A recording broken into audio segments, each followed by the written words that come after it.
Maybe you found yourself in a prison that you lived in, surrounded by a beast day in and day out. You never knew when it was going to explode. And you had to learn how to love a beast. Maybe in the sacrifice that you've made, you feel like you lost yourself. And this is your journey to find your way out. And find out what you lost. And find out what true beauty is really inside of you. See, Belle sat in that cell, and in that dark, dank, cold cell, she got to get real with herself. It's always in the darkness that we get really real with God, because we're alone. And all the things are stripped away, and you sit there and go, ooh, God, it's just you and me. And what do we find? When all the fluff of life is gone and it's just you and Jesus. See, there was a woman in the Bible who got a moment with just Jesus at the well. The whole village stayed away, and she got this really moment with Jesus, and all the fluff of life left, and it was just her and Jesus. And you know what happened? He read her mail, and it changed her life forever. It got her out of the prison she was in and set her free. Or what about the woman who was thrown vulnerably at Jesus' feet, about to face the judgment of the village with stones? All it took was that one moment with Jesus where the rest of the world didn't matter, and it changed her forever. Or the woman, Martha. She's in the kitchen and she's too busy to sit at his feet because it's all going to get done. It's always been me. It's always been that way. It's always going to be me. I have to do it. And her attitude had become a prison cell. While her sister sits at the feet of Jesus and gleans, Martha's got a toot and she's in the kitchen. I have to do it all. It's always me.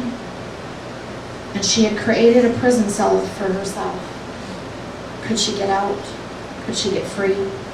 Or Martha, who blames her pain on Jesus because he wasn't there during the loss of his brother, and she couldn't see the truth beyond her own grief.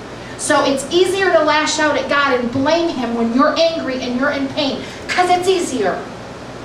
I gotta blame somebody, and he's easy to blame because he'll still love me if I blame him. But nobody else will, and that's why it's easy to blame God like you can't blame a human being. And yet God's going, I was there.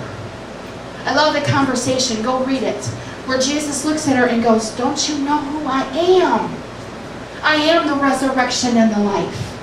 He who believes in me will not die, but live.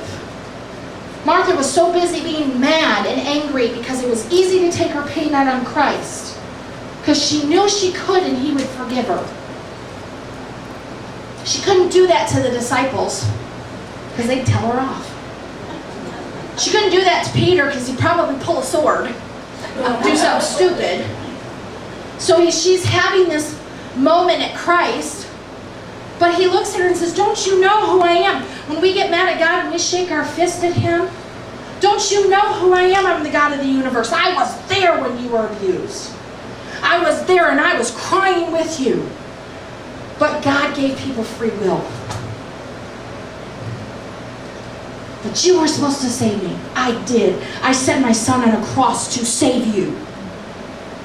Now it's your choice to come. That was what God said to me when I sat at his feet with all the abuse I'd gone through. God, where were you?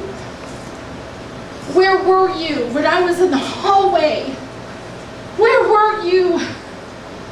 Where were you when they were attacking me? Where were you? I was holding you, don't you see? I was walking you through it. And I was making you stronger. Because on the other side of it, I had a purpose.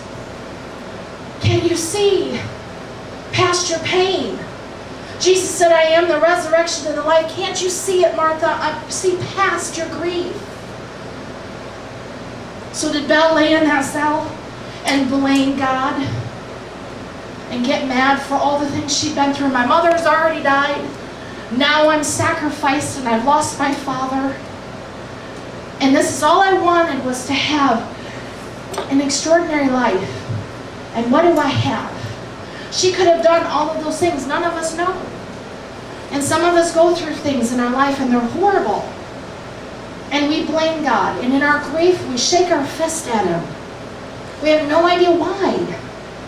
But Martha did. She did it right in Christ's face. And I never knew it was there till I read her pain on paper. Read it in the Word. Here she is grieving for the loss of her brother. And she is up in Christ's face. Where were you? And Jesus is like, I might be late, but honey, I just showed up on time. He knew who he was and what he could do. But Martha had to learn to trust. She had to give herself to that and be able to trust that Jesus could still raise him. Martha wasn't an easy one to trust. 2 times in this story, Martha had a run-in with Christ because of her attitude. And she fought the sovereignty of God. Did Belle? I don't know. There's in this moment where she has to give up. She gives up her freedom. She has sacrificed herself for her Father's life. And it's in these moments that we get real with ourselves and we get real with our Maker. We get real with Jesus. Or we choose to stay in our own prison cells in the cold and the nothingness, and we get numb because we have a fear of getting real. And I think sometimes we have a fear of freedom. Because we're not really sure what freedom tastes like. We're so used to our pain, we're not sure what it tastes like to be whole. We're not sure what it feels like to have joy or peace when we're used to chaos. When you can get used to a prison cell, even in your mind. It's not a physical prison cell that people live in. They live it in their minds. They live it in their lives. Unable to function, unable. You know how many people live at home and don't leave? And our society makes it easy.